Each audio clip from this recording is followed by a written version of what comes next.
There's a bunch of running backs you could be taking in the first round, and if you're anywhere where I am, where you're like at pick number 8, definitely go a running back over wide receiver for the first round, because the running backs are going to have to you need to have one of the top guys. And as much as it would seem awesome to take DeAndre Hopkins, because I think he's going to be really good this year, you need a top running back. You could survive with two wide receivers that aren't, number one guys. Yeah. You always have to have a number one running back. And that is advice that I give to everybody, because if you don't have one of those star running backs, then your season is going to be lost. It's hard to compete when you have two running backs who aren't at the top. Sounds good. Eric? So, Jacob, this one's actually going to go to you because you'll know exactly what I'm talking about. So, Nick and I had a friend that actually was asking my advice for fantasy football, and I figured out what pick he was in. That's called scrounging the bottom of the barrel, by the way.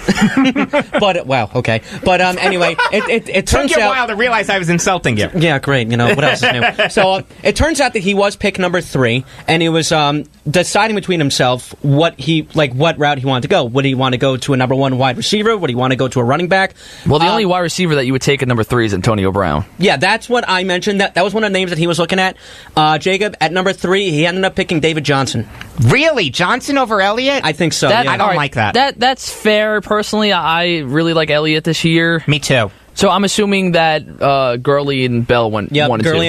Gurley and Bell went 1-2. There are a lot of people who have Johnson ahead of Elliott. I personally have Elliott ahead of Johnson. I can't trust Johnson because he only played 1 game over Elliott, who I think is going to rush for over 1,500 yards this year. It's not even that I don't trust him. I think he's going to bounce back just fine. It's just when you look at the situation between the Cardinals and their offense, I really don't see the pieces all working together over there. Their offensive line isn't crazy. They brought back Larry Fitzgerald for another year, who I love. But when you look at the quarterback, Josh Rosen actually has been doing well in camp so far. I know it's just camp. He has or hasn't? Hasn't. Has not. And then you have Sam Bradford there, who throughout his career has been an on and off quarterback. If he's really ever been Bradford. on. And then you have Mike Glennon there. I mean, to me, the Cardinals' offense, which maybe the Bears franchise, remember him? Which again could be good for David Johnson, because maybe he's going to get a lot more touches because they're the only option. But at the same time, they know that you're going to be going to Johnson at the same time. But he does have something to prove. Yeah, I don't know. I would have went a different route. But yeah, absolutely. Nick? I'll just back up what you said with Zeke, because he was in my fantasy league. I wound up losing my championship because Zeke was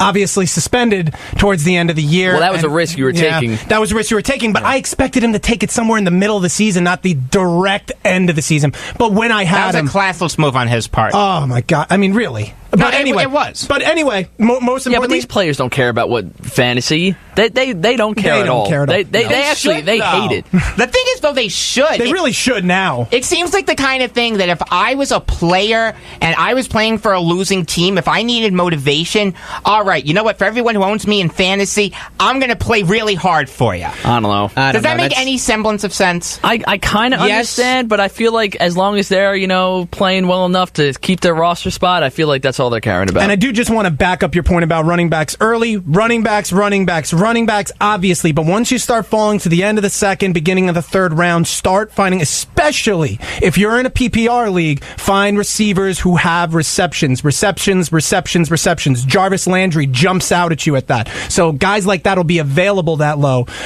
So yeah, I would just say keep an eye out for receptions on receivers and running backs who can catch out of the backfield. Yeah, I'm going to be honest. I'm hoping Barkley falls to me at 8. I think that would be a dream at 8. He had the one good rush. That was the only highlight from yesterday. We'll get into it.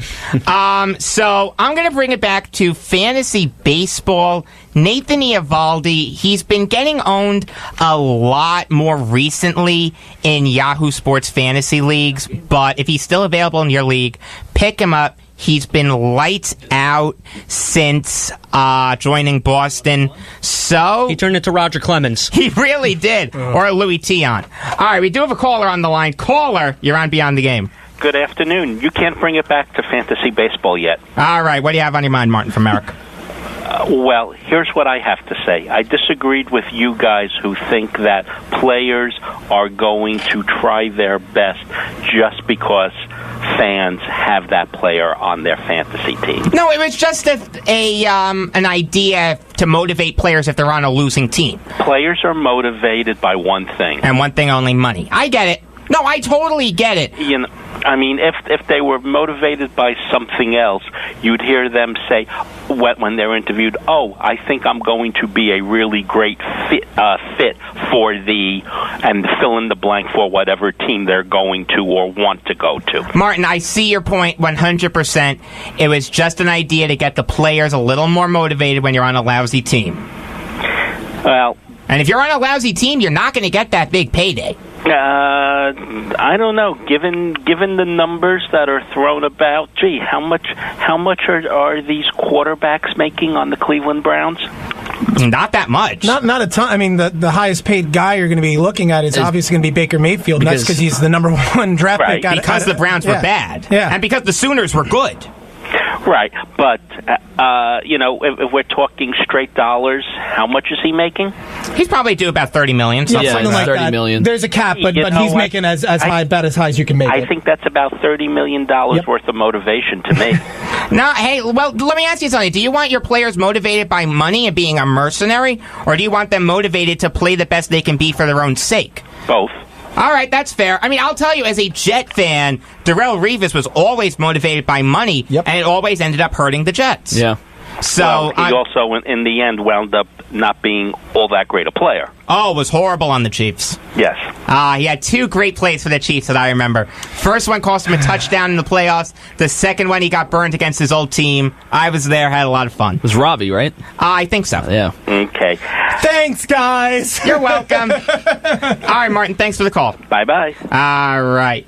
We're going to take a quick break, but don't go anywhere, because we'll be talking football next on Beyond the Game on the Voice of Nassau Community College, 90.3 WHPC. Adopt US Kids presents Multiple Choice Parenting. You've accidentally cut your daughter's bangs unevenly. Do you A, line things up a centimeter from her hairline? Man, oh man, oh man, oh man, oh man. No. Sweatbands are so hot right now. Everyone's wearing them. Like that basketball player and that other basketball player. B, get spiritual. Mom, where did all the mirrors go? A reflection could never capture our true selves. Huh? Beauty is within. C, look on the bright side. Less time blow drying, more time texting. Or D, show empathy. Mom, you really don't have Ta-da! Twinsies! I kinda love it.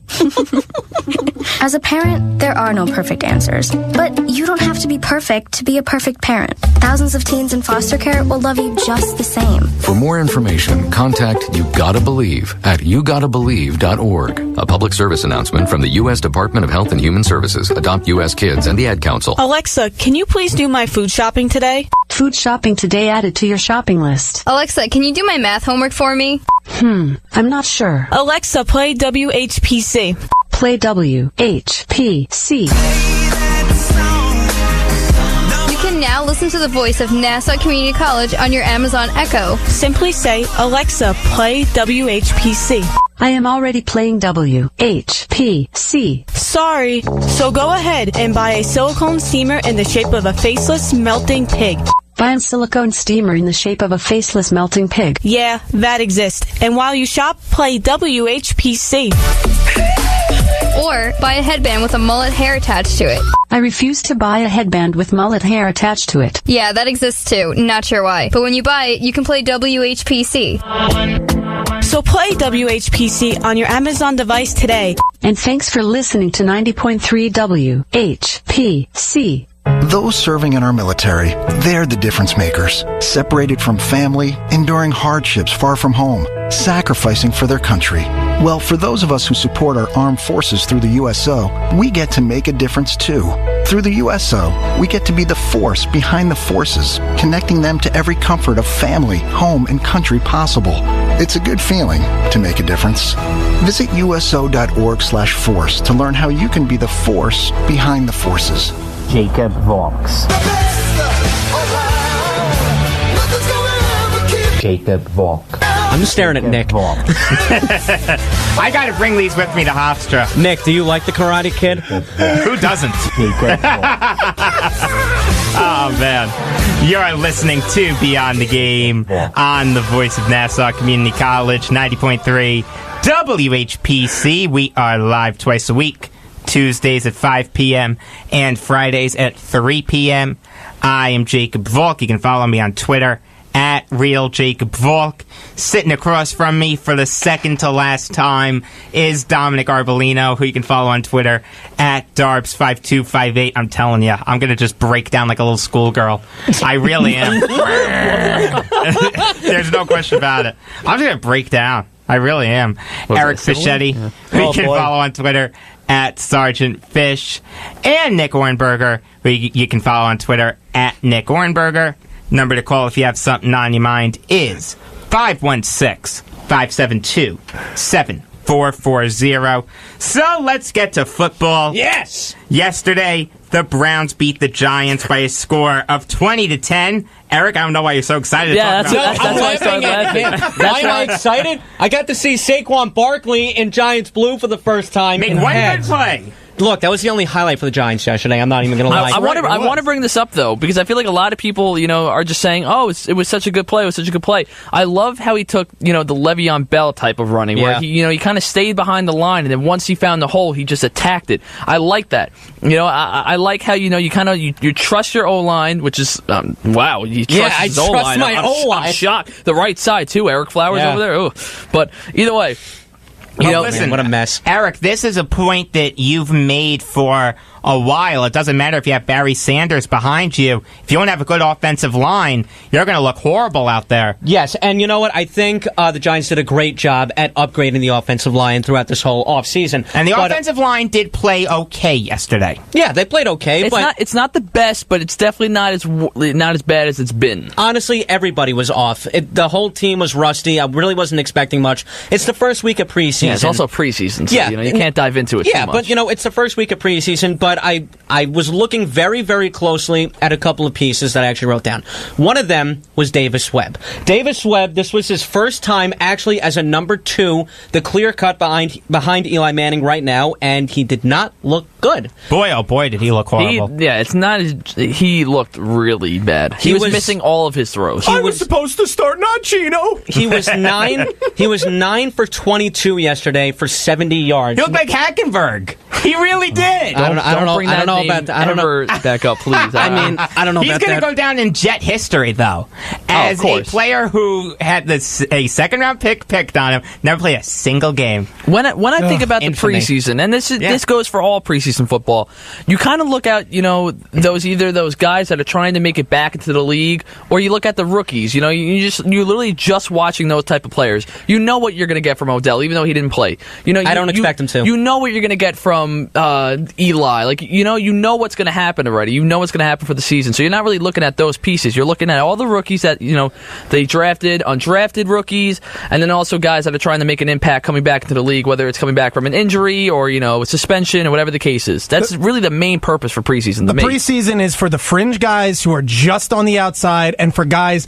to just fill roster spots to get beat up on. That's all it's for. Now, having said that, as far as Saquon Barkley goes, maybe it's just because I'm a Penn State fan and I've watched him the whole time he's been at Penn State. Is anybody surprised? This guy was born to be in the NFL. Look at the size of him, the athleticism, the speed, Saquad, the speed, everything. He's got everything you want in running back. He was always going to be good. So this is just. Did you guys hear the nickname they're throwing around for him already? No, what is it? The Truth.